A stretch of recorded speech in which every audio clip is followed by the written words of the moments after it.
Daily current news में आज का हमारा विषय है 6G पेटेंट फाइलिंग में भारत शीर्ष 6 देशों में।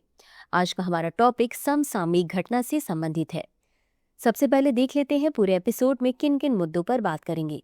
जानेंगे चर्चा में क्यों है, फिर जानेंगे पेटेंट के बारे में, साथ ही जानेंगे 6G के बारे में और जानेंगे पेटेंट योग्यता के मानदंड, पेटेंट अधिनियम 1970, पेटेंट अधिनियम 1970 की धारा 3 और 4, पेटेंट संशोधन नियम 2024 के अंतर्गत प्रमुख परिवर्तन को, और अंत में देखेंगे एक अभ्यास प्रश्न को। तो चलिए शुरू करते हैं।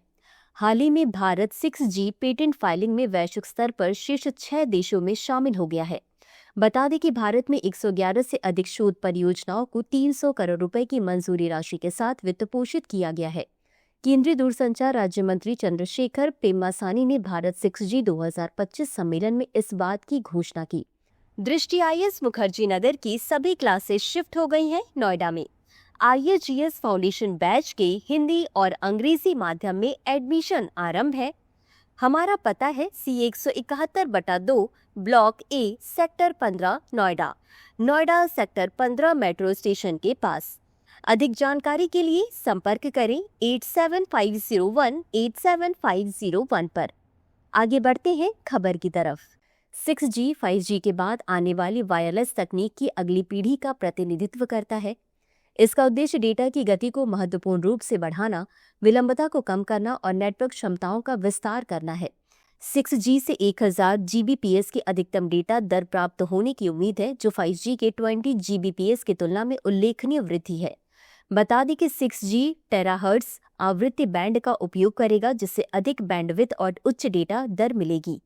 अब जान लेते हैं पेटेंट के बारे में।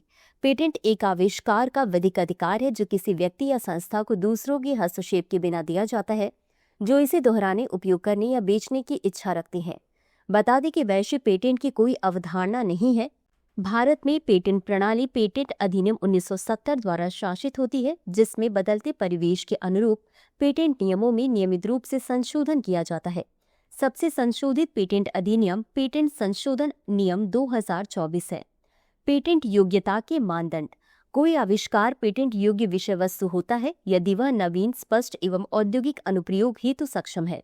इसके अतिरिक्त इस पर पेटेंट अधिनियम 1970 की धारा 3 और धारा 4 के प्रावधान लागू नहीं होने चाहिए। अब जान लेते हैं पेटेंट अधिनियम 1970 के बारे में। भारत में पेटेंट प्रणाली के लिए यह प्रमुख कानून वर्ष 1972 में लागू हुआ।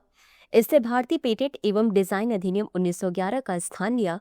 इस अधिनियम को पेटेंट संशोधन अधिनियम 2005 द्वारा संशोधित किया गया, जिसके अंतर्गत उत्पाद पेटेंट को खाद्य, औषधि, रसायन तथा सूक्ष्म जीवों सहित प्रौद्योगिकी के सभी क्षेत्रों तक बढ़ा दिया गया। पेटेंट अधिनियम 1970 की धारा 3 और 4। धारा 3 के अंतर्गत तुच्छ दावे, प्राकृतिक नियमों के विरुद्ध आविष्कार, सार्वजनिक व्यवस्था या नैतिकता के विपरीत आविष्कार, वैज्ञानिक सिद्धांतों या अमूर्त सिद्धांतों की खोज, प्राकृतिक सजीव या निर्जीव पदार्थों की खोज आदि को आविष्कार नहीं माना जाता है। धारा 4 परमाणु ऊर्जा से संबंधित उन आविष्कारों से संबंधित है जो पेटेंट योग्य नहीं है। धारा 4 के अनुसार परमाणु ऊर्जा अधिनियम 1962 की धारा 20 की उपधारा 1 के अंतर्गत आने वाले परमाणु ऊर्जा से संबंधित किसी आविष्कार के संबंध में कोई पेटेंट प्रदान नहीं किया जाएगा। पेटेंट संशोधन नियम 2024 के अंतर्गत प्रमुख परिवर्तन। परीक्षण के लिए अनुरोध दाखिल करने की समय सीमा को घटाकर प्राथमिकता तिथि से 48 महीने से 31 महीने किया गया। आविष्कारकों के पेटेंट किए गए आविष्कारों की पहचान करके उनके योगदान को स्वीकार करने के लिए आविष्कार प्रमाण पत्र की शुरुआत की गई। विवरण दाखिल करने की आवृत्ति प्रत्येक वित्तीय वर्ष में एक बार से हटाकर प्रत्येक 3 वित्तीय वर्ष में एक बार कर दिया गया। इसी के साथ अंत में देख लेते हैं आज के अभ्यास प्रश्न को। निम्नलिखित कथनों पर विचार करें। 1. भारत में पेटेंट प्रणाली के लिए पेटेंट अधिनियम 1970 वर्ष 1972 में लागू हुआ। 2. इसने भारतीय पेटेंट एवं डिजाइन अधिनियम 1911 का स्थान लिया। उपर्युक्त में से कौन सा या कौन से कथन सही है या सही है? A केवल 1, B केवल 2, C 1 और 2 दोनों, D न तो 1 और न ही 2। इस प्रश्न का उत्तर कमेंट बॉक्स में जरूर दें। अभी के लिए बस इतना ही। धन्यवाद। डियर व्यूअर्स, अपने एग्जाम की तैयारी को और बेहतर करने के लिए हमारे चैनल को लाइक, शेयर और सब्सक्राइब करना न भूलें।